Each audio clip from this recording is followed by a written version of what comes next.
Hello students, मेरा नाम आशीष श्रीवास्तव है और ग्रो यूथ क्लासेस में आपका स्वागत है।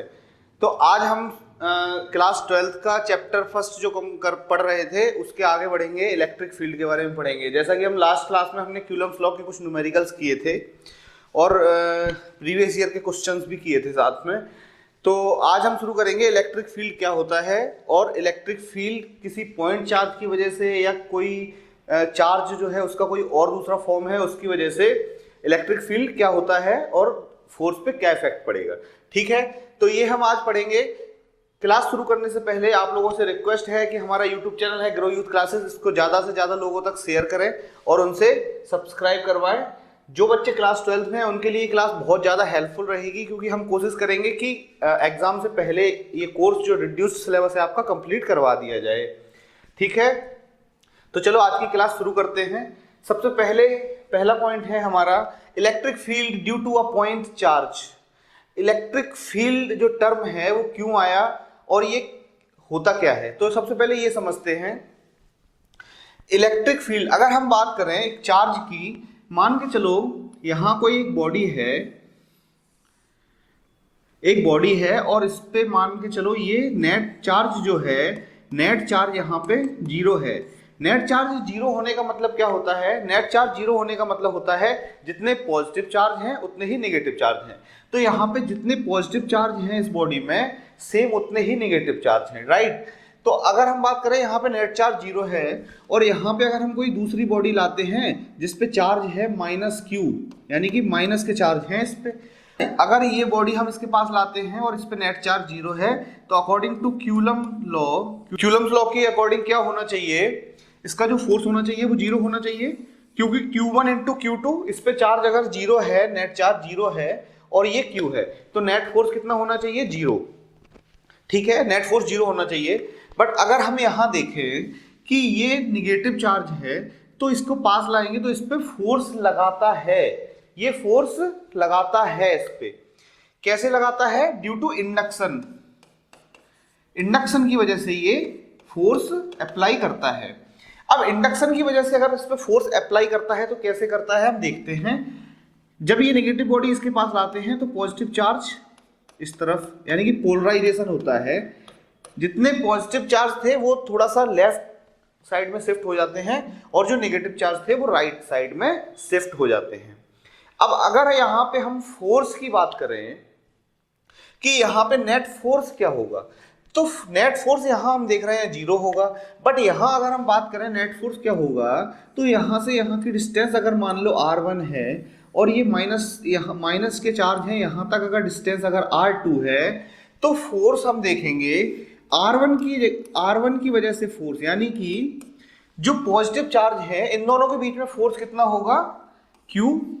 और यहां पे कुछ पॉजिटिव चार्ज है, अगर मान के चलो यहां पे Q1, तो अगर यहाँ पे पॉजिटिव Q1 है तो यहाँ पे भी तो नेगेटिव है, ये भी नंबर ऑफ चार्ज तो सेम होंगे, क्योंकि ये पोलराइजेशन हुआ है, पॉजिटिव इस तरफ शिफ्ट हुए हैं और नेगेटिव उस तरफ शिफ्ट हुए हैं। तो यानी कि जितना चार्ज ये है उतना ही चार्ज ये होगा, सेम चार्ज होगा। तो अगर हम बात करें ये डिस्टेंस जो है R2 R1 से ज्यादा है, अगर R2 R1 से ज्यादा है तो फॉर्मूला क्या होता है? KQ into Q1 upon R1 का स्क्वायर।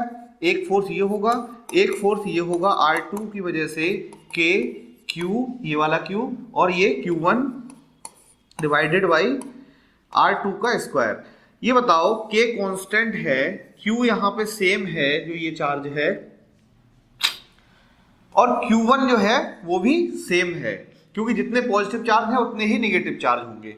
तो यहाँ पे जो फोर्स पे इफेक्ट पड़ेगा वो सिर्फ डिस्टेंस की वजह से इफेक्ट होगा। यहाँ पे R1 है, यहाँ पे R2 है, यानी कि R2 अगर ज्यादा है तो ये वाला फोर्स कम होगा, ये वाला फोर्स ज्यादा होगा। अगर ये वाला फोर्स ज्यादा होगा यानी कि ये जो फोर्स है ये ज्यादा होगा और ये इन दोनों के बीच में जो फोर्स है वो कम होगा।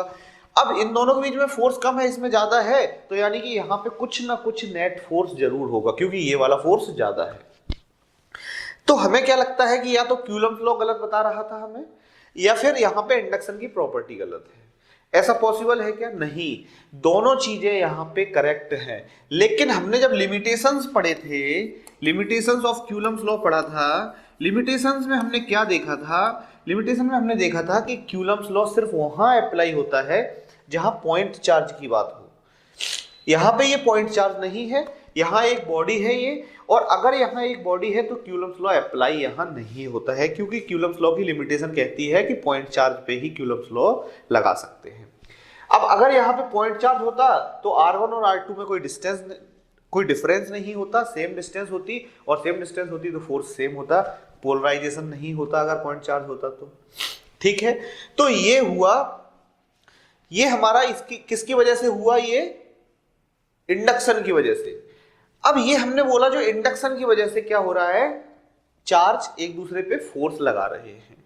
ठीक है, सबसे पहली बात यहां यही आती है कि अगर चार्ज, यहां पे कोई चार्ज है Q और यहां कोई चार्ज है जिसको हमने नाम दिया Q0, इसको हम बोलते हैं टेस्ट चार्ज, टेस्ट चार्ज। अगर इसको हमने नाम दिया टेस्ट चार्ज और ये इसको क्या करता है, फोर्स लगाता है। हमने पढ़ा है कि अगर हम फोर्स लगाएंगे किसी चीज पे तो कांटेक्ट इज मस्ट। हमें किसी चीज पे अगर फोर्स लगाना है, अगर मान के चलो हमें इस पे फोर्स लगाना है तो हमें इसको पुश करना पड़ेगा, ठीक है, इसको टच करना पड़ेगा, कांटेक्ट में आना पड़ेगा इसके, तब इसको फोर्स लगा पाएंगे। तो यहाँ पे क्या पता चलता है, क्या कोई ऐसा भी फोर्स होगा जो विदाउट कांटेक्ट फोर्स लगा सकता है। विदाउट कांटेक्ट भी फोर्स लगा सकते हैं, तो कैसे लगा सकते हैं ये हमें देखना होगा। हमने ये देखा था कि अगर कोई चार्ज यहाँ है और यहाँ कोई चार्ज हम लाते हैं तो ये इसको या तो अट्रैक्ट करता है या इसको रिपेल करता है, दूर भगाता है। तो ये किस प्रॉपर्टी की वजह से हो पाता है ये हमें पता करना होगा। तो ये कैसे पता चलेगा, तो हमें सबसे पहले ये पता चला कि कहीं ना कहीं कुछ ऐसी चीज है जो विदाउट कांटेक्ट भी फोर्स लगा सकती है। तो ये चीज हमें क्या है, सोचनी पड़ी। मान के चलो यहाँ एक चार्ज जो है Q, इसके चारों तरफ अगर हम कोई दूसरा चार्ज लेके आते हैं तो ये क्या करता है, उस पर फोर्स लगाता है, लेकिन विदाउट कांटेक्ट ये फोर्स कैसे लगाता है ये हमें सोचना था। तो हमने एक वर्ड सोचा कि इसके पास कुछ ना कुछ एक ऐसी चीज होगी जो हमें दिखाई नहीं देती है, लेकिन ये क्या करती है, फोर्स लगाती है बाहर वाले किसी चार्ज पे। ठीक है, मान के चलो यहाँ पे Q0 है, इस पे कहीं ना कहीं वो क्या करती है, चार्ज फोर्स लगाती है, फोर्स अप्लाई करती है। तो सबसे पहले हम इलेक्ट्रिक फील्ड की डेफिनेशन लिख लेते हैं। डेफिनेशन लिखेंगे, इलेक्ट्रिक फील्ड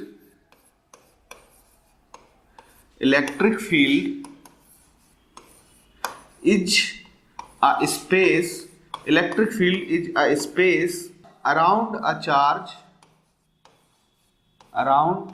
चार्ज। एक इलेक्ट्रिक फील्ड एक स्पेस है जो चार्ज के चारों तरफ होता है, where its effect can be experienced। Electric field क्या है, एक स्पेस है, कोई चार्ज रखा है। हमें ये पता चला कि कोई अगर चार्ज है तो वो अपने चारों तरफ एक ऐसा स्पेस कवर करता है जिसकी वजह से उसके एरिया में, उसके फील्ड में अगर कोई चीज आती है तो उस पर क्या करता है, वो फोर्स अप्लाई करता है, फोर्स लगाता है। ठीक है, तो ये तो हमारा टर्म हुआ इलेक्ट्रिक फील्ड। अब इलेक्ट्रिक फील्ड हमें दिखता नहीं है, इलेक्ट्रिक फील्ड सेम वैसे ही है जैसे मकड़ी का जाल होता है, वो दिखता नहीं है और इंसेक्ट उसमें फंस जाते हैं। ठीक है, तो अब हम क्या देखेंगे, हमारे जो पॉइंट चार्ज होते हैं वो होते हैं एक तो प्लस पॉजिटिव, एक निगेटिव। मान के चलो दो तरह के चार्ज होते हैं, एक प्लस Q, एक माइनस Q। ठीक है, पॉजिटिव चार्ज और नेगेटिव चार्ज। तो हम क्या देखते हैं, नेगेटिव चार्ज का जो इलेक्ट्रिक फील्ड की डायरेक्शन होती है वो कहां होती है, इनवर्ड्स, रेडियली इनवर्ड्स।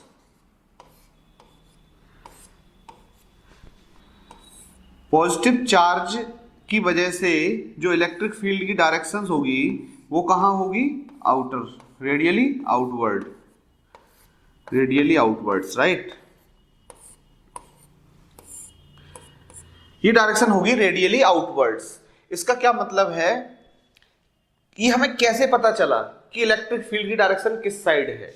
तो हम देखते हैं कि माइनस क्यू है, हमने क्या है एक टेस्ट चार्ज लिया।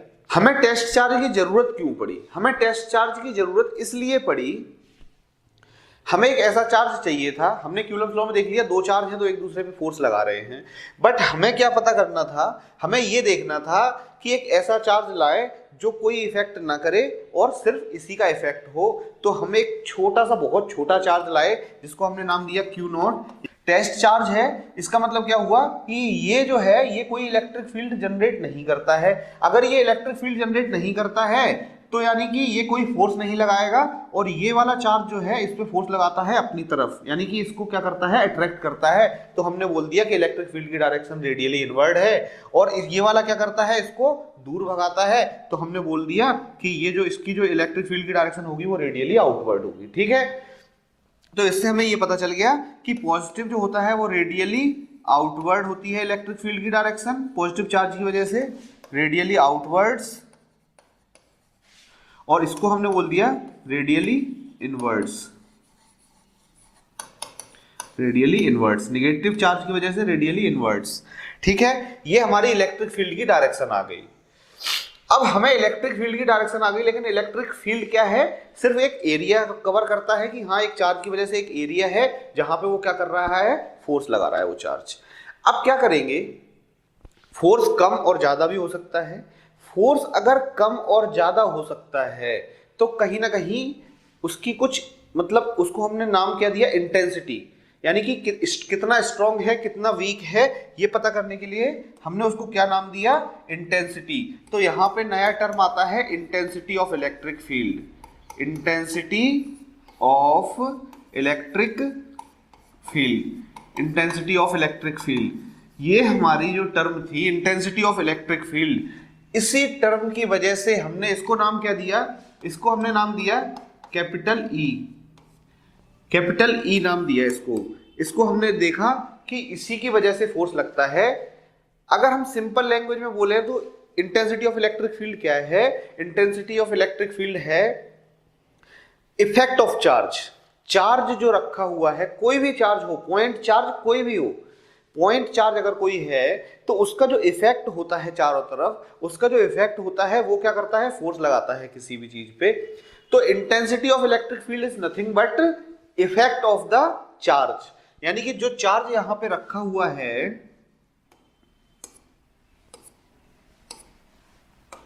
जो चार्ज यहां है, मान के चलो ये क्यू चार्ज है, क्यू चार्ज है, इसका जो इफेक्ट है, इफेक्ट ऑफ चार्ज क्यू,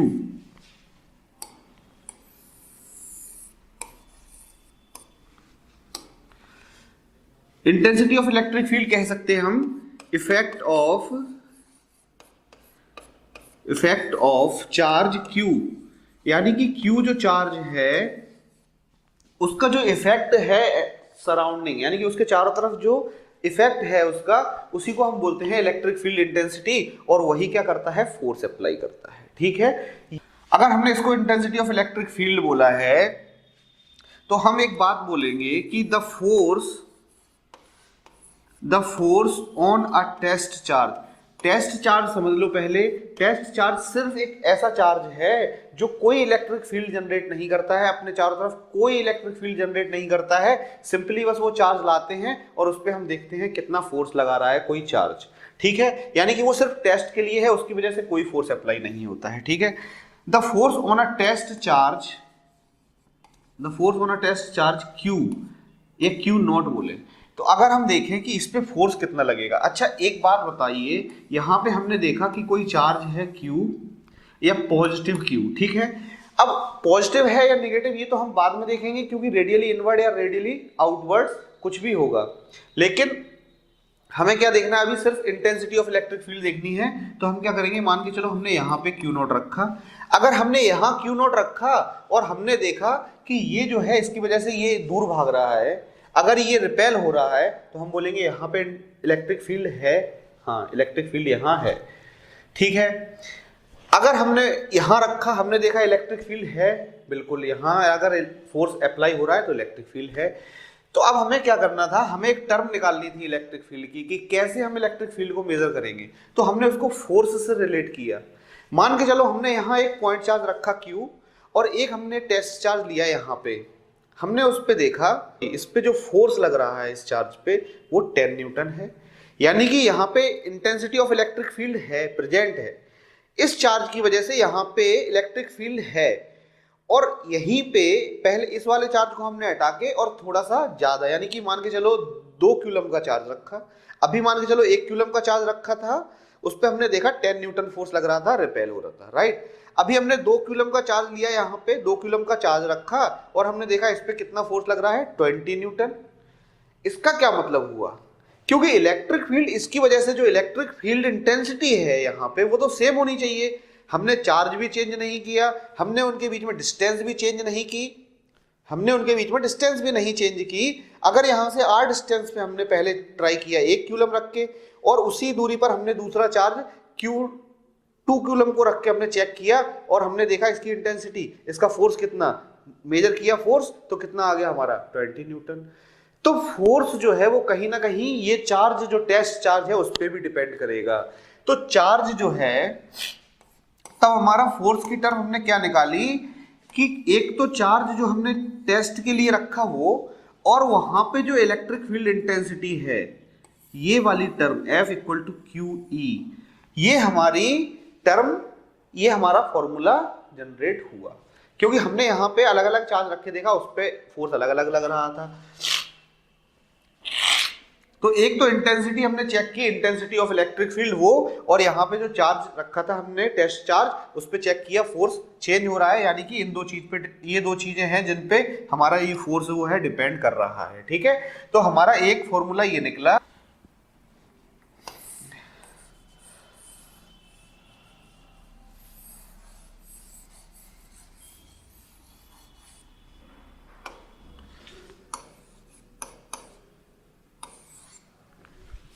एक फॉर्मूला हमें पता चल गया F इक्वल टू QE होता है, एक फॉर्मूला हमें पता चल गया F इक्वल टू QE होता है। अब यहीं पे अगर हम कूलम लॉ अप्लाई करें, क्योंकि हमने बोल दिया ये पॉइंट चार्ज है, ये पॉइंट चार्ज है और ये हमारा टेस्ट चार्ज है, तो यहाँ पे कूलम लॉ की वजह से हम फोर्स निकालेंगे, तब क्या आएगा 1/4 pi epsilon naught Q naught Q upon, इनके बीच में अगर डिस्टेंस R है तो R स्क्वायर। अगर सोर्स चार्ज यहाँ पे हमने पॉजिटिव Q रखा तो R डिस्टेंस पे कितना फोर्स आया ये। अब हमने देखा फोर्स ये है, फोर्स ये है, तो इन दोनों को इक्वेट कर सकते हैं, इक्वल में लिखेंगे तो क्या आएगा QE equal to 1/4 pi epsilon naught, 1/4 pi epsilon naught Q naught Q upon R square. अब यहाँ पे हमने देखा ये Q नॉट है, क्योंकि ये Q नॉट की वजह से यहाँ पे इंटेंसिटी ऑफ इलेक्ट्रिक फील्ड थी और Q नॉट, ठीक है। तो हमने Q नॉट से Q नॉट को कैंसिल किया, तो इलेक्ट्रिक फील्ड का हमारा फॉर्मूला क्या बना 1/4 pi epsilon naught Q upon R square. हमारा ये formula intensity of electric field का आया। इसमें क्या क्या टर्म आई, एक टर्म आई है Q, कैपिटल Q, यानी कि सोर्स चार्ज, जिसकी वजह से हम इलेक्ट्रिक फील्ड हम निकाल रहे हैं वो वाला चार्ज, और जिस डिस्टेंस पे हम निकाल रहे हैं R, उसका स्क्वायर। ये फॉर्मूला, एक फॉर्मूला हम इससे निकाल सकते हैं, क्या आएगा E equal to F upon Q naught. एक फॉर्मूला हमारा ये आया, एक फॉर्मूला हमारा ये आया, और ये दोनों फॉर्मूले हैं, दोनों फॉर्मूले हमें क्या करने होंगे, याद रखने होंगे। दोनों फॉर्मूले हमें इसलिए याद रखने हैं कि अगर टेस्ट चार्ज के लिए दिया जाए, फोर्स दिया जाए तो ये फॉर्मूला लगा देंगे, और डिस्टेंस अगर दिया जाए या सोर्स चार्ज से कोई रिलेशन दिया जाए तो ये वाला फॉर्मूला लगा के हम इलेक्ट्रिक फील्ड इंटेंसिटी निकाल सकते हैं, ठीक है। तो ये हमारा एक फॉर्मूला आ गया E equal to F upon Q naught, ठीक है, और एक हमारा फॉर्मूला ये आ गया, ठीक है।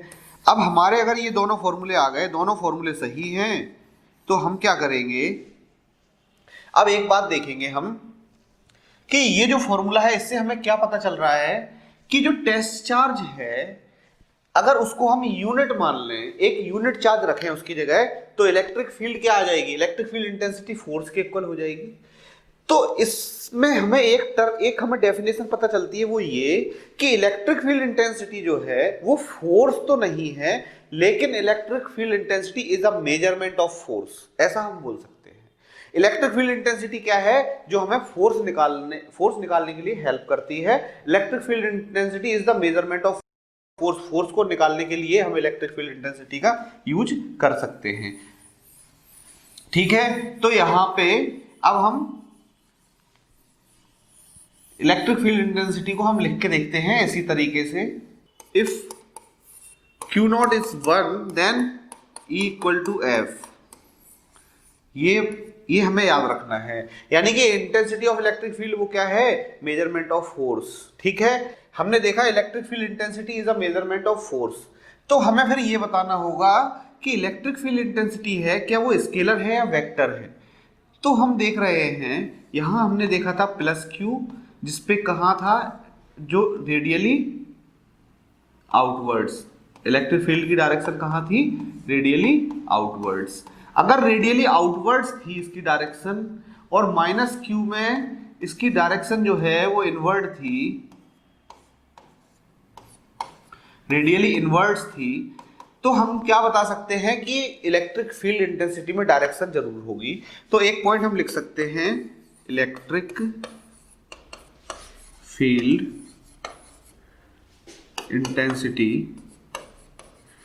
Intensity is a vector quantity. ठीक है, इलेक्ट्रिक फील्ड इंटेंसिटी क्या हो गया, वेक्टर हो गया। ठीक है, अब हम बात करें इसकी यूनिट की। Unit of electric field intensity क्या होगी, हम जानते हैं क्या होता है, फोर्स अपॉन क्यू। तो हम इसको लिख सकते हैं न्यूटन पर कूलम लिख सकते हैं। तो ये हमारी यूनिट हो गई किसकी, इलेक्ट्रिक फील्ड इंटेंसिटी की। अगर इसकी हम डायमेंशन की बात करें, dimension of electric field, dimension of electric field क्या होगी, डायमेंशन ऑफ इलेक्ट्रिक फील्ड होगी, ये न्यूटन है, न्यूटन को क्या लिखते हैं हम डायमेंशन न्यूटन के लिए, m/L(T⁻²²), ये न्यूटन के लिए हो गई। और नीचे क्यूलम है और चार्ज होता है Q इक्वल टू होता है IT,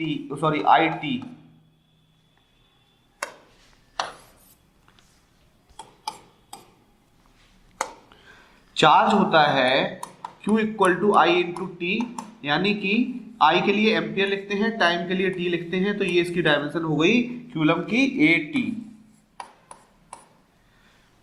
अब अगर हमें निकालना है इसकी डायमेंशन, तो mL(T⁻²) और ये T ऊपर जाएगा तो T⁻³ और A नीचे है, A ऊपर जाएगा तो A इनवर्स। तो डायमेंशन क्या हो जाएगी इसकी, mL(T⁻³ A⁻1). ये हमारी डायमेंशन हो गई इलेक्ट्रिक फील्ड की। ठीक है, इलेक्ट्रिक फील्ड इंटेंसिटी कंप्लीट हो गया यहाँ पे।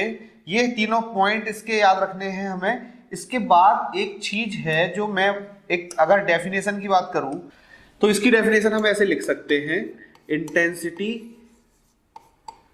Intensity of electric field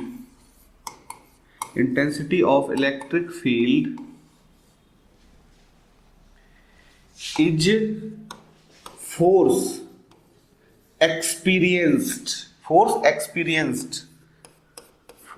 experienced by a test charge।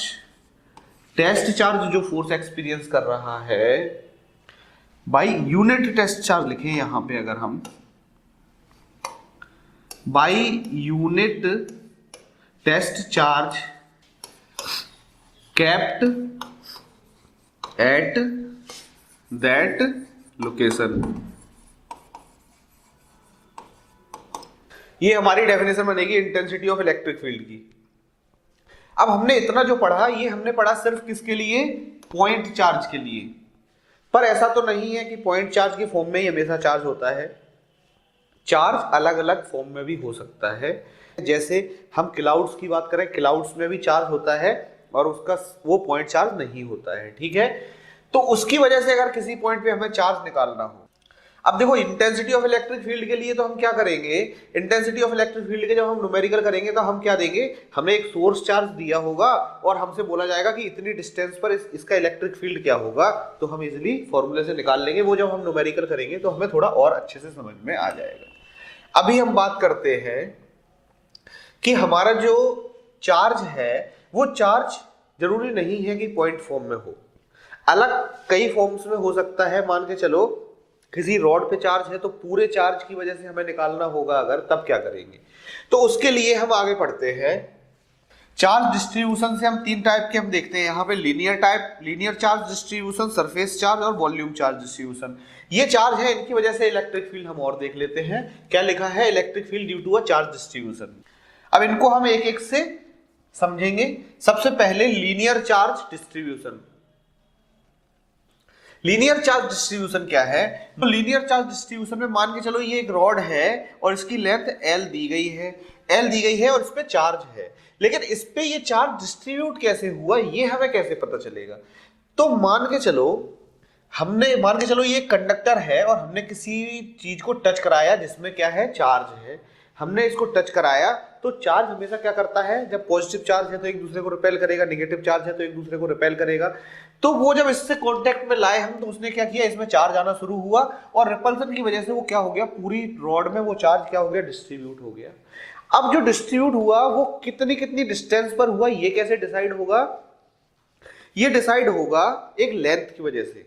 अब जब रॉड की लेंथ L है तो L लेंथ में उसको डिवाइड होना है, तो क्या करेगा, वो इक्वल डिस्टेंस पे डिवाइड होगा, क्योंकि उस पे सभी चार्ज, जितने भी चार्ज है सब पे एक दूसरे पे क्या लगा रहे होंगे, वो रिपल्सिव फोर्स। जब रिपल्सिव फोर्स लगाएंगे तो वो इक्वल डिस्टेंस पे सेपरेट होके बैठ जाएंगे, क्योंकि अभी ऊपर नीचे अगर होंगे तो उन पे फोर्स अप्लाई होगा, यानी कि ये बैलेंस कंडीशन में आ गए और इक्वल डिस्टेंस पे चार्ज डिस्ट्रीब्यूट हो गया, ठीक है। अगर इसकी लेंथ और बढ़ा दें तो और दूर डिस्ट्रीब्यूट हो जाएगा। तो ये क्या है, अब जैसे हम इलेक्ट्रिसिटी देखते हैं, जहां मतलब पावर स्टेशन होता है वहां से चार्ज को भेजा जाता है और कहां तक, पूरे इंडिया में वो चार्ज पहुंच जाता है, यानी कि इनफाइनाइट दूरी तक चार्ज डिस्टेंस ट्रेवल कर सकता है, क्योंकि एक दूसरे से रिपल्सिव फोर्स की वजह से, ठीक है। तो ये सिंपल लैंग्वेज में हम यहां समझते हैं कि ये चार्ज डिस्ट्रीब्यूट हो गया। अब हमें अगर यहाँ P पॉइंट है, P पॉइंट पे हमें इसकी वजह से क्या निकालना है, इलेक्ट्रिक फील्ड निकालना है P पॉइंट पे इस रॉड की वजह से। तो क्या होगा, यहाँ R अलग होगा, यहाँ R अलग होगी, ये R अलग होगी, ये डिस्टेंस अलग होगी, सारी डिस्टेंस अलग अलग है, लेकिन हमने तो रॉड की वजह से कैसे निकालते हैं हमने पढ़ा नहीं है। हमने सिर्फ पॉइंट चार्ज की वजह से इलेक्ट्रिक फील्ड इंटेंसिटी निकालने का फॉर्मूला पढ़ा है। तो क्यों ना इस रॉड जो है इसको हम पॉइंट चार्ज में डिवाइड कर लें, पॉइंट चार्जेस में डिवाइड करके पॉइंट चार्ज की वजह से निकालेंगे, इस पॉइंट चार्ज की वजह से निकालेंगे, इस पॉइंट चार्ज की वजह से निकालेंगे और सबको एक साथ इंटीग्रेट कर देंगे, तो हमारा पूरी रॉड की वजह से इलेक्ट्रिक फील्ड इंटेंसिटी क्या होगी वो पता चल जाएगी। तो कैसे करेंगे देखते हैं। मान के चलो यहाँ एक हम लेंथ, छोटी सी लेंथ, बहुत छोटी सी लेंथ हमने यहाँ पे, इसको छोटी सी लेंथ को हमने मान लिया, एक इतनी छोटी लेंथ ली जिसको हम पॉइंट चार्ज मान सकते हैं। इतनी छोटी लेंथ ली कि उसको हमने पॉइंट चार्ज मान लिया, ठीक है। पॉइंट चार्ज मान लिया तो dl, पॉइंट चार्ज लेंथ बहुत छोटी है, dl मान लिया और उसको हमने क्या मान लिया, पॉइंट चार्ज। अब अगर हमने इसको पॉइंट चार्ज माना तो पॉइंट चार्ज की वजह से हम निकाल सकते हैं P पॉइंट पे इलेक्ट्रिक फील्ड इंटेंसिटी। तो पॉइंट चार्ज अगर है, इसको हमने लेंथ dl बोला और हमने यहां पे एक टर्म इंट्रोड्यूस की लैम्डा, जिसको हमने बोला charge per unit length, charge per unit length, charge per unit length, ठीक है। चार्ज पर यूनिट लेंथ, अगर lambda charge per unit length है तो हमने बोला L लेंथ के लिए अगर चार्ज लैम्डा है, 2L के लिए कितनी है, 3L के लिए कितनी है, 3 लैम्डा, 4L के लिए 4 लैम्डा, और DL के लिए charge on length, DL length पे कितना चार्ज होगा, लैम्डा DL होगा। अगर लैम्डा DL होगा चार्ज, dl लेंथ पे, तो dq हम लिख सकते हैं इसको, क्योंकि चार्ज भी बहुत छोटा होगा, तो dq equal to lambda into dl, ये लिख दिया हमने। अब ये अगर dq है, चार्ज यहाँ पे dq है, इसकी वजह से हमें p पॉइंट पे इंटेंसिटी निकालनी है, तो हम इजीली निकाल सकते हैं। कैसे? dE electric field intensity. जब ये चार्ज बहुत छोटा है तो इंटेंसिटी भी बहुत छोटी आएगी, dE लिख सकते हैं इसको, और इसको हम फॉर्मूला रखते हैं 1/4 pi epsilon naught dq upon, मान के चलो ये डिस्टेंस r है तो हमने r² लिख दिया। ठीक है, ये हमारा इंटेंसिटी का फॉर्मूला बन गया। अब ये हमारा इंटेंसिटी का फॉर्मूला बन गया, dE इसके लिए, dE इसके लिए, सबके लिए dE, r चेंज होता रहेगा, तो हमें r को इंटीग्रेट करना है और ये पूरा इंटीग्रेट होकर निकल आएगा। dq की जगह हम क्या रख सकते हैं? 1/4 पाई एप्सिलॉन नॉट, dq की जगह हम रख सकते हैं lambda dl divided by r²। ठीक है, नाउ इंटीग्रेट। अब इसको हम इंटीग्रेट कर देंगे तो हमारा पूरा फॉर्मूला निकल आएगा। अब इंटीग्रेट करेंगे तो dE का इंटीग्रेशन करेंगे तो E आ जाएगा, और 1/4 pi epsilon naught, 1/4 pi epsilon not, lambda भी कांस्टेंट है, लैम्डा बाहर निकाल लेंगे, integration of dl by r²। ये हमारा फॉर्मूला बना इलेक्ट्रिक फील्ड इंटेंसिटी। एक रॉड जिसकी लेंथ L है, उसकी वजह से हमें यहाँ अगर निकालना था तो हमने उसको कितना निकाला? λ/4 pi epsilon naught integration of dl upon r²। और ये जो dl अपॉन r² है, इसको हम इंटीग्रेट इस लेंथ को कहां से कहां तक करेंगे? इस लेंथ को यहां से यहां तक इंटीग्रेट करेंगे। वो जब हम न्यूमेरिकल करेंगे तो हमारे लिए थोड़ा इजी हो जाएगा ये करना। ठीक है, ये हमारी electric field intensity linear charge distribution की वजह से हमारा ये फॉर्मूला आ गया। ठीक है, ये हमारी इलेक्ट्रिक फील्ड इंटेंसिटी आ गई due to linear charge distribution. इस रॉड की वजह से हम आराम से इजिली हम निकाल सकते हैं electric field intensity at point P, right. यहां पे जो हमने लैम्डा टर्म लिया था, इसको हम बोलते हैं linear charge density.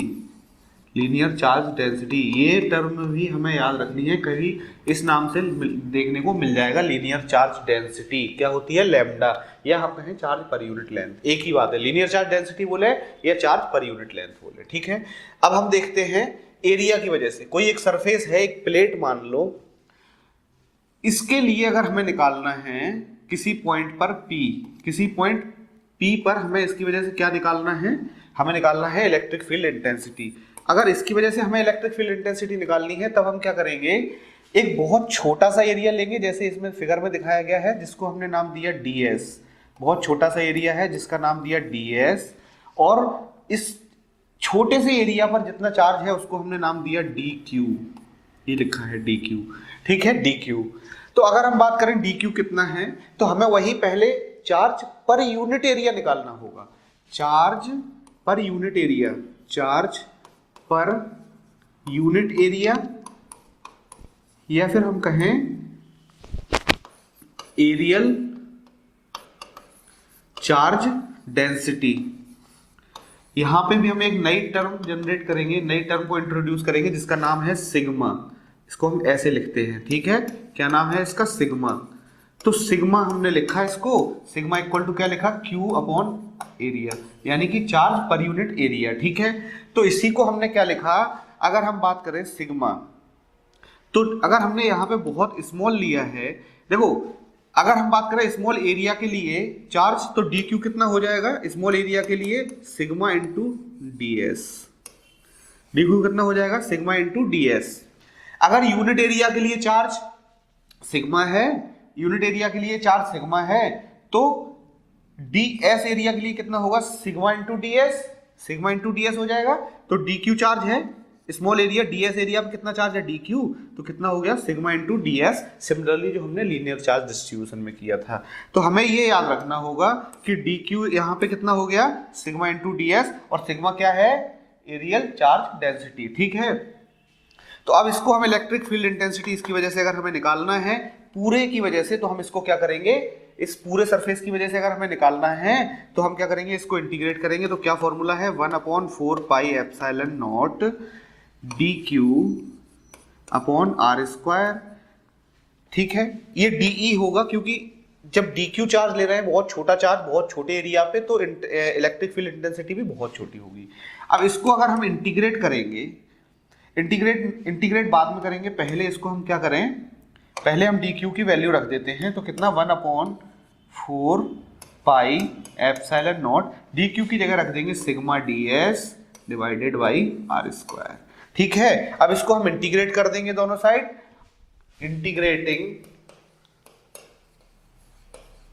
Integrating on both side, integrating on both side, दोनों साइड जब हम इंटीग्रेट कर देंगे तब क्या आ जाएगा हमारा E equal to 1/4 pi epsilon naught, 1/4 pi epsilon naught, sigma भी कांस्टेंट है, सिग्मा भी बाहर लिख लेंगे हम, और integration of ds upon R square, ये हमारा अंदर रह जाएगा। ये हमारा इलेक्ट्रिक फील्ड इंटेंसिटी का फॉर्मूला निकल आया, किसकी वजह से, एरियल चार्ज डेंसिटी, एरिया की वजह से। ये हमारे इलेक्ट्रिक फील्ड इंटेंसिटी का फॉर्मूला आ गया एरिया की वजह से। अगर हमें निकालना है किसी पॉइंट P पे इलेक्ट्रिक फील्ड इंटेंसिटी, तो हम इस सरफेस की वजह से निकाल सकते हैं। सरफेस कितना इलेक्ट्रिक फील्ड इंटेंसिटी होगी सरफेस की यहाँ पर, वो हम इजीली निकाल सकते हैं इस फॉर्मूले से। जब इसके न्यूमेरिकल करेंगे तो हम थोड़ा हमें ये समझ में और आ जाएगा। ठीक है, इसके बाद आते हैं, इसके बाद अगर हम वॉल्यूम की बात करें, जैसा कि हमने क्लाउड की बात की, जैसे ही हमने क्लाउड की बात की थी, तो क्लाउड वॉल्यूम में पूरे में चार्ज होगा उस पे, तो उसकी वजह से किसी पॉइंट पे अगर हमें निकालना है, सिमिलरली जैसे लीनियर के लिए निकाला था, मान के चलो इस पूरे क्लाउड की वजह से अगर हम देखें तो यहाँ P पॉइंट पे कितनी इलेक्ट्रिक फील्ड इंटेंसिटी होगी, तो यहाँ पे हमें फिर से एक नई टर्म इंट्रोड्यूस करवानी होगी जिसका नाम है रो, RHO, रो बोलते हैं इसको। ठीक है, इसकी वजह से तो इसको हमने नाम दिया volume charge density, volume charge density. ठीक है, वॉल्यूम चार्ज डेंसिटी, या फिर इसको हम बोले charge per unit volume, charge per unit volume. Unit volume लिया इस पे हमने, ये वाला यूनिट वॉल्यूम पे चार्ज कितना है, रो, इसको हम लिख सकते हैं Q/V। ठीक है, तो चार्ज अगर हम इस एरिया की बात करें, DQ चार्ज, अगर DQ चार्ज की बात करें तो DQ चार्ज कितना आएगा, रो dV, छोटा सा चार्ज तो छोटा, बहुत छोटा एरिया, छोटा वॉल्यूम इसका हमने ले लिया, तो DQ equal to rho dV। ठीक है, ये वॉल्यूम है, ये चार्ज है। ठीक है, अब हम इलेक्ट्रिक फील्ड इंटेंसिटी का फॉर्मूला लगाएं P पॉइंट पे, तब क्या आएगा 1/4 पाई एप्सिलॉन नॉट, और इसके बाद Q आता है तो DQ, क्योंकि हम पहले बहुत छोटा चार्ज ले रहे हैं, यहाँ पे DE लेंगे और यहाँ पे DQ। इलेक्ट्रिक फील्ड इंटेंसिटी इस चार्ज, ये DQ चार्ज है, ये DQ चार्ज है, DQ चार्ज की वजह से पहले निकालेंगे, उसके बाद पूरा हम इंटीग्रेट कर देंगे तो पूरा निकल आएगा कहाँ पे, P पॉइंट पे। अभी तो ये डिस्टेंस R दी है, यहाँ से कुछ और डिस्टेंस होगी, यहाँ से कुछ और डिस्टेंस होगी, यहाँ से कुछ और डिस्टेंस होगी, तो यहाँ अगर हमें निकालना है तो इसको हमें क्या करना होगा, इंटीग्रेट DQ/R²। अब इसको हम क्या लिखेंगे, सबसे पहले DQ की वैल्यू रख देंगे 1/4 पाई एप्सिलॉन नॉट, DQ की वैल्यू क्या रखेंगे, रो इंटू dV/R²। अब रो कांस्टेंट है। ठीक है, अब दोनों साइड हम इंटीग्रेट करेंगे, फिर से integrating on both side, integrating on both side, दोनों साइड जब हम इंटीग्रेट कर देंगे तो हमारा क्या आ जाएगा, E, इसका integration E equal to rho constant है, रो बाहर आ जाएगा, 1/4 पाई एप्सिलॉन नॉट, ये भी कांस्टेंट है, और इंटीग्रेशन ऑफ dV/R²।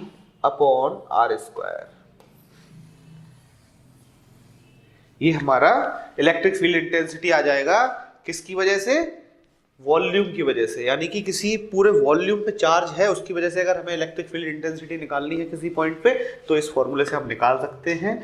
जब हम इनके न्यूमेरिकल्स करेंगे तो थोड़ा हमारे लिए और इजी हो जाएगा, तब हम ये फॉर्मूले लगाएंगे, फॉर्मूले यूज करेंगे और इंटीग्रेशन करेंगे। और इंटीग्रेशन के कंसेप्ट भी मैं शॉर्ट में करवा दूंगा, जब हम न्यूमेरिकल लाएंगे तो थोड़ा सा इंटीग्रेशन समझा देंगे कैसे इंटीग्रेशन करना होगा, ठीक है।